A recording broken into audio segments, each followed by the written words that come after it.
اچھا جی، تو آج ہم بات کر رہے ہیں برائن ٹریسی کی بڑی مشہور کتاب ایٹ دیٹ فراگ پر۔ اس کا بنیادی آئیڈیا وہ یہ ہے کہ اپنی پروڈکٹیوٹی بڑھانے اور کام ٹالنے سے بچنے کے لیے ہر دن کا آغاز اپنے سب سے مشکل لیکن سب سے اہم کام سے کریں، جسے وہ مینڈک کھانا کہتے ہیں۔ جی، سننے میں تو یہ بڑا دلچسپ لگتا ہے، مینڈک کھانا۔ ہاں بالکل، لیکن کیا یہ واقعی اتنا سیدھا ہے؟ دیکھیں، سیدھا تو نہیں ہے، لیکن اس کے پیچھے ایک گہری حکمت عملی ہے۔ آج ہم یہی کوشش کریں گے کہ اس کتاب کے خلاصوں اور تجزیوں سے وقت کے بہتر استعمال اور سستی پر قابو پانے کی کچھ اہم تکنیکوں کو سمجھیں۔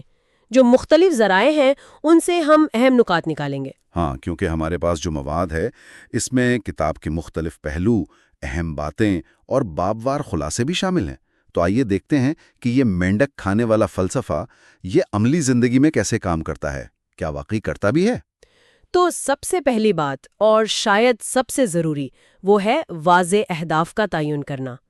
کتاب سمارٹ اہداف پر بہت بہت زور دیتی ہے۔ سمارٹ اہداف یعنی اسپیسیفک، میجربل۔ جی ہاں، اسپیسیفک، مخصوص، میجربل، قابل پیمائش، اچیویبل، قابل حصول، ریلیونٹ، موضوع سے متعلقہ اور ٹائم باؤنڈ۔ اہم بات یہ ہے کہ صرف سوچنا نہیں، انہیں لکھنا ہے۔ لکھنا، اچھا۔ جی، کیونکہ لکھنے کا عمل جو ہے وہ خود آپ کی سوچ کو منظم کرتا ہے، واضح کرتا ہے۔ یہ واقعی اہم نکتہ ہے۔ اکثر خیالات بس دماغ میں ہی گھومتے رہتے ہیں۔ اچھا، ان ذرائع میں 80-20 اصول کا بھی کافی ذکر ہے، پیریٹو کا اصول، کہ ہمارے 20% کام 80% نتائج دیتے ہیں۔ یہ تو بہت سنا ہے، لیکن کیا یہ واقعی اتنا مؤثر ہے؟ بالکل، یہ اصول حیران کن حد تک درست ثابت ہوتا ہے۔ اصل چیلنج آپ کہہ لیں وہ ان 20% کاموں کی صحیح پہچان کرنا ہے جو سب سے زیادہ ویلیو رکھتے ہیں۔ اچھا۔ وہی آپ کے اصل مینڈک ہیں، وہ کام جنہیں ہم اکثر ٹالتے ہیں کیونکہ وہ مشکل لگتے ہیں، صحیح۔ لیکن ان کے نتائج سب سے بڑے ہوتے ہیں۔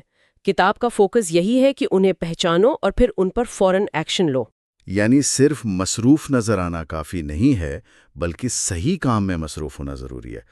ٹھیک، اسی حوالے سے وہ ABCD طریقہ کار بھی ہے، کاموں کی ترتیب دینے کا، وہ کیسے کام کرتا ہے؟ ہاں، وہ بھی بہت عملی ٹول ہے، بہت سادہ ہے۔ وہ کام ہے جو لازمی کرنے ہیں، مطلب جن کے نہ کرنے کی سنگین نتائج ہو سکتے ہیں۔ اچھا، لازمی۔ جی۔ B وہ ہیں جو کرنے چاہیے، شاید کچھ منفی نتائج ہوں لیکن اتنے سنگین نہیں۔ C وہ ہیں جو کرنا اچھا ہے لیکن کریں یا نہ کریں کوئی خاص فرق نہیں پڑتا۔ نائس ٹو ہیو جسے کہتے ہیں۔ بالکل۔ D وہ ہیں جو آپ دوسروں کو دے سکتے ہیں، ڈیلیگیٹ کر سکتے ہیں، اور E وہ ہیں جنہیں آپ اپنی لسٹ سے بالکل نکال ہی دیں، ختم کر دیں۔ اچھا۔ اصول یہ ہے کہ آپ کبھی بھی B کام شروع نہ کریں اگر آپ کا کوئی A کام باقی ہے۔ A کام سب سے پہلے۔ یہ براہ راست 80-20 سے جڑتا ہے کیونکہ آپ کے A کام ہی اکثر وہ 20% ہوتے ہیں۔ واہ، یہ تو بالکل واضح کر دیتا ہے کہ فوکس کہاں ہونا چاہیے۔ لیکن کتاب میں ایک اور دلچسپ چیز ہے، تخلیقی سستی یا کریٹو پروکریسٹینیشن۔ جی۔ یعنی جان بوجھ کر کم اہم کاموں کو ٹالنا، یہ تو عام نصیحت کے بالکل الٹ لگتا ہے۔ ہاں، یہ تھوڑا غیر روایتی ضرور ہے لیکن بہت طاقتور آئیڈیا ہے۔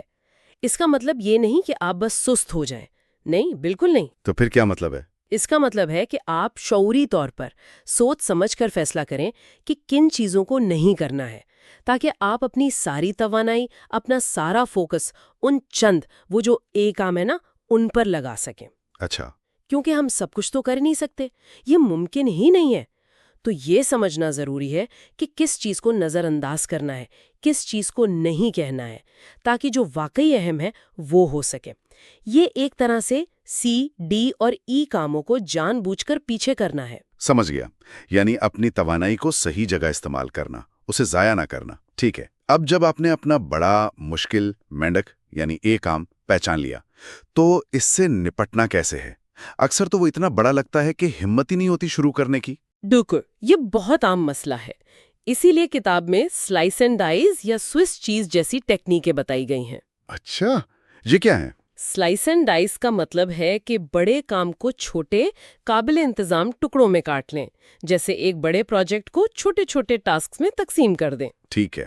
اور سوئس چیز ٹیکنیک یہ کہتی ہے کہ کام میں کہیں سے بھی ایک چھوٹا سا سوراخ کریں، جیسے پنیر میں ہوتے ہیں، یعنی کوئی بھی آسان سا قدم فوراً اٹھا لیں۔ مثلاً اگر ایک لمبی رپورٹ لکھنی ہے تو شاید صرف پہلا پیراگراف لکھ لیں، یا صرف آؤٹ لائن بنا لیں، یا صرف فائل کھول کر عنوان ہی لکھ دیں۔ مقصد یہ ہے کہ بس شروع کر دیں، وہ جو پہلا قدم اٹھانے کی جھجک ہے نا، اسے توڑ دیں۔ یہ سوئس چیز والا آئیڈیا تو بہت اچھا ہے کہ بس کہیں سے بھی شروع کر دو، پرفیکشن کا انتظار نہ کرو۔ اچھا، ان ذرائع میں وقت کے بڑے بلاکس بنانے کا بھی ذکر ہے۔ جی ہاں، یہ بھی بہت اہم ہے۔ ڈیپ ورک کا کانسیپٹ، اپنے سب سے اہم کاموں کے لیے، خاص طور پر کاموں کے لیے بغیر کسی رکاوٹ کے وقت نکالنا، جیسے 60 سے 90 منٹ کے بلاکس۔ اور اس دوران کوئی ڈسٹریکشن نہیں، فون وغیرہ بند۔ بالکل، تمام نوٹیفیکیشنز بند، دروازہ بند، پوری توجہ صرف ایک کام پر۔ ملٹی ٹاسکنگ سے بچنا بہت ضروری ہے۔ تحقیق یہی بتاتی ہے کہ اس سے کارکردگی کم ہوتی ہے، زیادہ وقت لگتا ہے اور غلطیاں بھی زیادہ ہوتی ہیں۔ صحیح کہا۔ اور آخر میں ایک اور بات، خود کو موٹیویٹڈ رکھنے کے لیے مثبت خود کلامی، پازیٹیو سیلف ٹاک، اس کی کیا اہمیت ہے؟ دیکھیں، جب آپ مشکل کام کر رہے ہوتے ہیں تو کبھی کبھی ہمت ٹوٹنے لگتی ہے، منفی خیالات آتے ہیں۔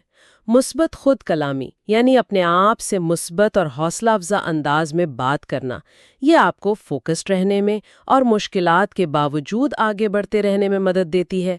یہ آپ کے اندرونی ڈائلاگ کو کنٹرول کرنے کا طریقہ ہے۔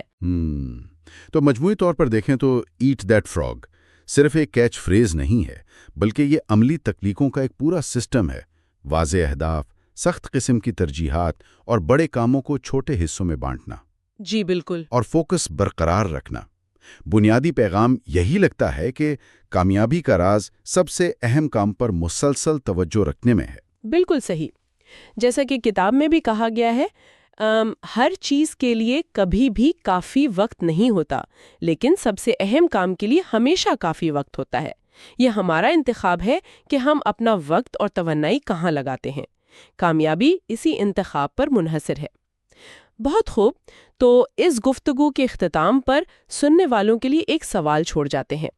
آج یا کل میں وہ کون سا ایک منٹک ہے، وہ کون سا سب سے مشکل لیکن سب سے اہم کام ہے جسے اگر وہ سب سے پہلے کر لیں تو ان کی پروڈکٹیوٹی میں فوراً ایک نمایاں فرق آ سکتا ہے؟ اس پر ضرور غور کیجیے گا۔